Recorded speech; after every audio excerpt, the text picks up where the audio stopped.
नमस्कार मंडळी, सोनाली किचन कट्टा या रेसिपी चॅनलमध्ये तुम्हा सर्वांचं मनापासून स्वागत करते। तर वटाण्याचा आता भरपूर असा सीजन आहे आणि वटाण्याच्या शेंगा एकदम मस्त अशा स्वस्त मिळतात। तर यापासून नवनवीन पदार्थ नक्की बनवूया। तर आज बनवणार आहे मी याची मस्त कोणतेही वाटण न बनवता अगदी नवीन पद्धतीने झटपट होणारी मस्त अशी भाजी। तर इथं मी वटाणा वगैरे सोलून घेतलेला आहे, कांदा लसूण आलं वगैरे घेतलेलं आहे, त्यामध्ये 2 मिरच्या घेतलेल्या आहेत हिरव्या आणि कोथिंबीर, असं अगदी झटपट वाटण करून घेणार आहोत। अगदी ही साधी सोपी रेसिपी आहे आणि सगळ्यांना आवडणारी। यामध्ये थोडेसे वाटाणे घेतलेले आहेत आणि झाकण लावून आपण मिक्सरला एकदम छान असं वाटून घेणार आहोत। तर बघा असं जाडसर थोडंसं रवाळ वाटून घेतलेलं आहे। आता आपण हे साईडला ठेवून भाजीची तयारी करणार आहोत। बघा इथं मी एक कढई घेतलेली आहे, त्यामध्ये सोललेले वटाण्याचे दाणे टाकून 2 मिरच्या टाकायच्या आणि हे छान असं आता आपल्याला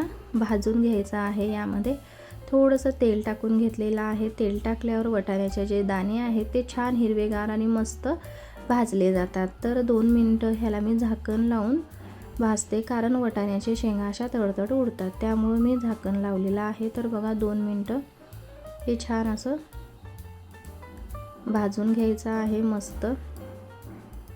तर बघा हे भाजून मस्त याची भाजी आपण आज वेगळ्या पद्धतीने बनवणार आहोत। तर व्हिडिओ कोणत्याही क्षणी आवडल्यास नक्की सोनाली किचन कट्टा या रेसिपी चॅनलला नक्की सबस्क्राईब करा। तर बघा हे मी काढून घेतलेलं आहे। सेम त्याच कढईमध्ये आता आपण भाजी करायला घेणार आहोत। तर इथं मी जिरं मोहरी छान तडतडले की त्यामध्ये आपल्याला दुसरे पदार्थ टाकायचे आहेत। तर बघा इथे जिरं वगैरे छान असं तडतडली, त्यामध्ये थोडेसे सुके मसाले टाकलेला आहे, तेजपत्ता इलायची वगैरे 2-3च मी यामध्ये टाकलेला आहे आणि जे वाटण आपण बनवून घेतलं होतं ते सुद्धा टाकून घ्यायचं। तर हे वाटण असंच 2-3 मिनिटं तेलामध्ये परतून घ्यायचं तेल सुटेपर्यंत। ह्यामध्ये थोडे अशा सुके मसाले टाकून घेणार आहे, हळद धने जिऱ्याची पावडर टाकून घेतलेली आहे, कांदा लसूण मसाला, लाल तिखट आणि थोडासा गरम मसाला, हे सगळे सुके मसाले छान असं तेलामध्ये परतून घेणार आहोत। जेवढं आवडीनुसार तुम्ही लाल तिखट वगैरे टाकू शकता। तर इथं आता मी 2 मिनिटं हे छान तेल सुटेपर्यंत परतून घेते, कारण मसाले छान तेल सुटेपर्यंत परतल्या गेल्यावरच आपली भाजी छान लागते। तर बघा आता इथं 2 मिनिटं हे सगळे परतून घेतल्यावर त्यामध्ये एक मोठा टोमॅटो आहे, ते मी मिक्सरला वाटून प्युरी करून ह्यामध्ये टाकून घेतलेला आहे। बघा त्यामुळे छान अशी भाजीला टेक्स्चर पण येते आणि चवसुद्धा छान लागते। चवीपुरतं मीठ टाकायचं। हे सगळं तेल सुटेपर्यंत अजून 2-3 मिनिटं शिजून घ्यायचं। त्यामध्ये आता आपण तेलावर असे भाजून घेतलेले वटाणे टाकून घ्यायचं। तर वटाण्याचा कलर तुम्ही बघू शकता, मस्त हिरवागार दिसतो।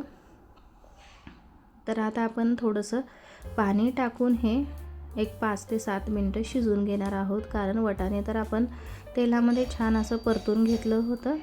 तर बघा तेल सुटेपर्यंत छान मस्त अशी आपली ग्रेव्हीदार भाजी अगदी झटपट तयार होते। याला काही जास्त वाटण वगैरे बनवत बसायची गरजसुद्धा नाही।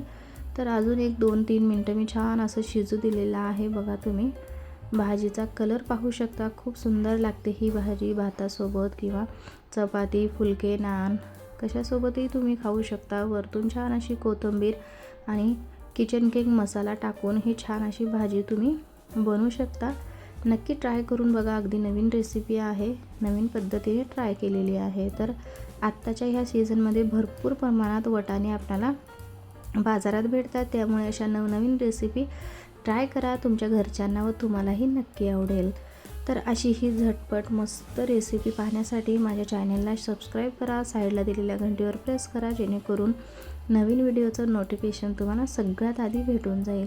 असा झटपट व पारंपरिक पदार्थ व भाजीचे वेगवेगळे अगदी मराठवाड्या पद्धतीने व आजीच्या पहिलं ज्या आजी बनवायच्या आपल्या एकदम साध्या पद्धतीच्या ज्या रेसिपी असायच्या आणि पौष्टिकसुद्धा, तशा ह्या चॅनलवर मी अपलोड करण्याचा प्रयत्न करत असते। माझ्या प्रोत्साहनासाठी एक सबस्क्राईब नक्की करा। तर असा झटपट व पारंपरिक मस्त रेसिपीचा पदार्थ घेऊन भेटू आपण पुढच्या व्हिडिओमध्ये। व्हिडिओ पाहिल्याबद्दल धन्यवाद।